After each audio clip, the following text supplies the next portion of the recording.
criminals and at times are imprisoned for their beliefs. The fact that according to the Constitution, only gold and silver are legal tender and paper money is outlawed matters little. The principle of patriotism is turned on its head.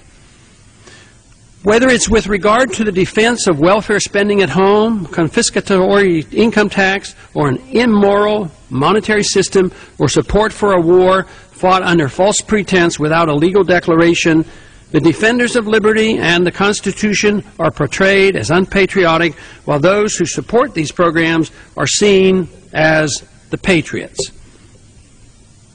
If there's a war going on, supporting the state's effort to win the war is expected at all cost, no dissent. The real problem is that those who love the state too often advocate policies that lead to military action. At home, they are quite willing to produce a crisis atmosphere and claim a war is needed to solve the problem. Under these conditions, the people are more willing to bear the burden of paying for the war and to carelessly sacrifice liberties which they are told is necessary.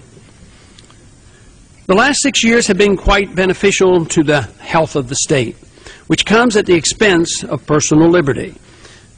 Every enhanced unconstitutional power of the state can only be achieved at the expense of individual liberty.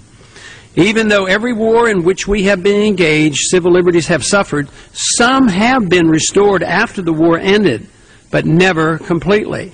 This has resulted in a steady erosion of our liberties over the past 200 years. Our government was originally designed to protect our liberties, but it has now instead become the usurper of those liberties. We currently live in the most difficult of times for guarding against an expanding central government with a steady erosion of our freedoms. We are continually being reminded that 9/11 has changed everything.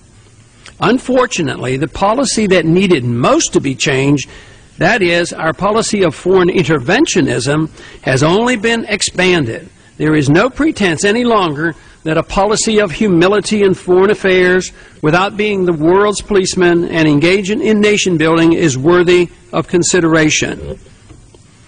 We now live in a post-9/11 America where our government is going to make us safe no matter what it takes. We're expected to grin and bear it and adjust to every loss of our liberties in the name of patriotism and security. Though the majority of Americans initially welcomed the declared effort to make us safe and were willing to sacrifice for the cause, more and more Americans are now becoming concerned about civil liberties being needlessly and dangerously sacrificed. The problem is that the Iraq War continues to drag on and a real danger of its spreading exists. There's no evidence that a truce will soon be signed in Iraq or in the war on terror or the war on drugs. Victory is not even definable. If Congress is incapable of declaring an official war, it's impossible to know when it will end. We have been fully forewarned that the world conflict in which we are now engaged will last a long, long time. The war mentality and the pervasive fear of an unidentified enemy allows for a steady erosion of our liberties, and with this, our respect for self-reliance and confidence is lost. Just think of the self-sacrifice and the humiliation we go through at the airport screening process on a routine basis. Though there's no scientific evidence of any likelihood of liquids and gels being mixed on an airplane to make a bomb, billions of dollars are wasted throwing away toothpaste and hairspray and searching old women in wheelchairs. Our enemies say boo and we jump, we panic, and then we punish ourselves. We're worse than a child being afraid of the dark. But in a way, the fear of indefinable terrorism is based on our inability to admit the truth about why there is a desire by a small number of angry, radical Islamists to kill Americans. It's certainly not because they are jealous of our wealth and freedoms. We fail to realize that the extremists, willing to sacrifice their own lives to kill their enemies, do so out of a sense of weakness and desperation over real and perceived attacks on their way of life, their religion, their country, and their natural resources. Without the conventional diplomatic or military means to retaliate against these attacks and an unwillingness of their own government to address the issue, they resort to the desperation tactic of suicide terrorism. Their anger toward their own governments, which they believe are co-conspirators with the American government, is equal to or greater than that directed toward us. These errors in judgment, in understanding the motive of the enemy, and the constant fear that is generated have brought us to this crisis where our civil liberties and privacy are being steadily eroded in the name of preserving national security. We may be the economic and the military giant of the world, but the effort to stop this war on our liberties here at home in the name of patriotism is being lost. The erosion of our personal liberties started long before 9/11, but 9/11 accelerated the process. There are many things that motivate those who pursue this course, both well-intentioned and malevolent. But it would not happen if the people remained vigilant, understood the importance of individual rights, and were unpersuaded that a need for security justifies the sacrifice of liberty, even if it's just now and then. The true patriot challenges the state when the state embarks on enhancing its power at the expense of the individual. Without a better understanding and a greater determination to rein in the state, the rights of Americans that resulted from the revolutionary break from the British and the writing of the Constitution will disappear. The record since September 11th is dismal. Respect for liberty has rapidly deteriorated. Many of the new laws passed after 9/11 had in fact been proposed long before that attack.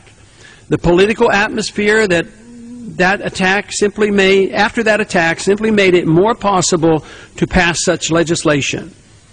The fear generated by 9/11 became an opportunity for those seeking to promote the power of the state domestically, just as it served to falsely justify the long planned for invasion of Iraq. The war mentality was generated by the Iraq War in combination with the constant drumbeat of fear at home. Al-Qaeda and Osama bin Laden, who is now likely residing in Pakistan, our supposed ally, are ignored as our troops fight and die in Iraq and are made easier targets for the terrorists in their backyard.